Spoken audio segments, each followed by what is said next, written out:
দেখতে দেখতে আরও একটা বছরের সমাপ্তি হলো। পুরনো বছরের সমস্ত দুঃখগুলোকে ভুলে আবার নতুন বছরে নতুনভাবে স্বপ্ন দেখার জন্য এবং নতুন বছরটিকে ভালোভাবে শুরু করার জন্য আমরা চলে গেছিলাম মায়াপুরে ভগবানের কাছে আশীর্বাদ নিতে। আমরা 4 বন্ধুরা মিলে প্রথম থেকে ভেবেছিলাম যে মোটরসাইকেল করেই মায়াপুরে যাব, যেহেতু আমাদের বাড়ি থেকে মায়াপুর খুব একটা বেশি দূর না, মাত্র 50 কিলোমিটার, যা মোটরসাইকেল করেই যাওয়া যায়।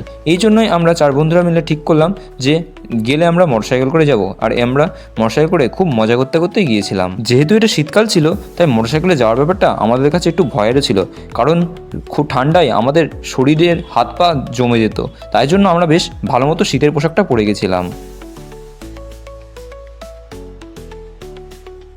যেতে যেতে পথে আমরা একটি সুন্দর ব্রিজের দেখা পেলাম। সেখানেই আমরা কিছু সুন্দর ছবি তুলে নিলাম। দীর্ঘ 1 ঘন্টা 20 মিনিট যাত্রা করার পর অবশেষে আমরা পৌঁছালাম আমাদের সেই প্রিয় বহু প্রতীক্ষিত মায়াপুরে।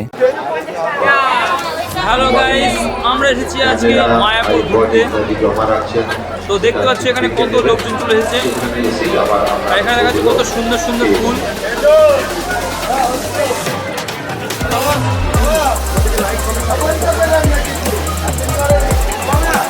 এই যে এটা দেখা যাচ্ছে বড় মন্দির, বড় মন্দির এই দিক থেকে দেখা যাবে। এই যে ফুলের সমাহার চারিদিকে দেখা যাচ্ছে। মন্দিরে প্রবেশের পর আমাদের সবথেকে বেশি আকর্ষণীয় জিনিস যেগুলো লেগেছিল সেগুলো হলো এই ফুলগুলো। এই ফুলগুলো দেখে সত্যি আমাদের মনটা পুরো ভরে গেছিল, যেহেতু আমরা ফুল খুবই ভালোবাসি। আমরা তো এই ফুলগুলোর সাথে ছবি তোলার জন্য ব্যাকুল হয়ে পড়েছিলাম, এবং আমার বন্ধু তো বারংবার ছবি তোলার জন্য আমার ফোনটা চেয়ে নিচ্ছিল, কিন্তু তবুও তার মনটা ভরছিল না। আর এই যে এখানে হলো মন্দিরের গ্যারেজ। এখানে এত পরিমাণে গাড়ি জমেছে যে গাড়ির ঠেলায় মাঠটায় দেখা যাচ্ছে না। আর ওই যে দেখা যায় গাছের আড়ালে আমাদের সেই প্রিয় বড় মন্দির। আসলে ভিড় তো হবেই, বছরের প্রথম দিন বলে কথা। সবাই আমাদের মতোই ভগবানের আশীর্বাদ নিয়েই বছরটা শুরু করতে চেয়েছে। আর এরপরেই আমরা গুটি গুটি পায়ে মন্দিরের ভিতরে চলে গেছিলাম সেই বিখ্যাত গোশালা দেখতে, যেখানে রাখা থাকে প্রভুদের বড় বড় গাই গরু। তবে এখানে আসার পর দেখলাম গরু দেখার জন্য প্রচণ্ড লাইন এবং প্রচণ্ড ভিড়। তবু আমরা ভিড় ঠেলতে ঠেলতে এগিয়ে গেছিলাম গরু দেখতে। তবে এখানে গরুগুলোকে দেখে মনে হচ্ছিল যে গরুগুলো এত আরামে থাকে, হয়তো কোনো মানুষও এত আরামে থাকতে পারে না। দেখো এখানে এত গরু আছে যে আমরা দেখেই অবাক। আর এই যে মন্দিরের এখানে এইগুলো হচ্ছে গোশালার দানপত্র। দানপত্রে সবাই নিজের ইচ্ছা মতো দান করে। তবে এখানে কড়া নির্দেশের সাথে বলা আছে যে গরুগুলোকে শুধু দূর থেকে দেখতে হবে। গরুগুলোর কাছে গিয়ে গরুগুলোকে কিছু খাওয়ানো যাবে না, যেহেতু অনেকে আছে বদমাইশি করে গরুগুলোকে কিছু বাজে কিছু খাইয়ে দিলে গরুগুলোর স্বাস্থ্যের জন্য সেটা খুবই ক্ষতিকর হতে পারে। এই জন্য এই নির্দেশটা দেওয়া আছে।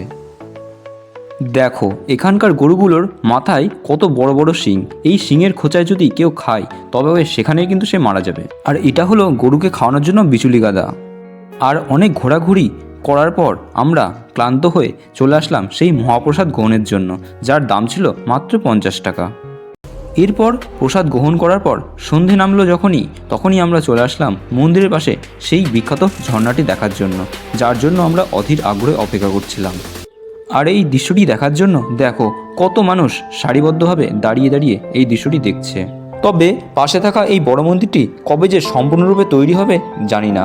ছবিতে দেখতে বড্ড সুন্দর লাগে, কবে যে সামনাসামনি দেখতে পাবো। তবে মন্দিরটি সম্পূর্ণভাবে তৈরি না হলেও মন্দিরে প্রবেশ করার জন্য কিছু টাকা দিয়ে অনেকে প্রবেশ করছে, কিন্তু আমরা ভেবেছি যেদিন মন্দিরটি সম্পূর্ণভাবে তৈরি হবে সেদিনই আমরা আরেকবার এসে মন্দিরে প্রবেশ করব। আর এই রকমভাবেই একটি সুন্দর মুহূর্ত কাটানোর পর আমরা ধীরে ধীরে বাড়ির পথে রওনা দিলাম। ভিডিওটা কেমন লাগলো সেটা কমেন্ট বক্সে কমেন্ট করে জানিও। ভিডিওটা যদি ভালো লেগে থাকে তাহলে একটা লাইক করে দিও। তুমি যদি আমার চ্যানেলে নতুন এসে থাকো তাহলে চ্যানেলটি সাবস্ক্রাইব করে চ্যানেলের পাশে থাকো।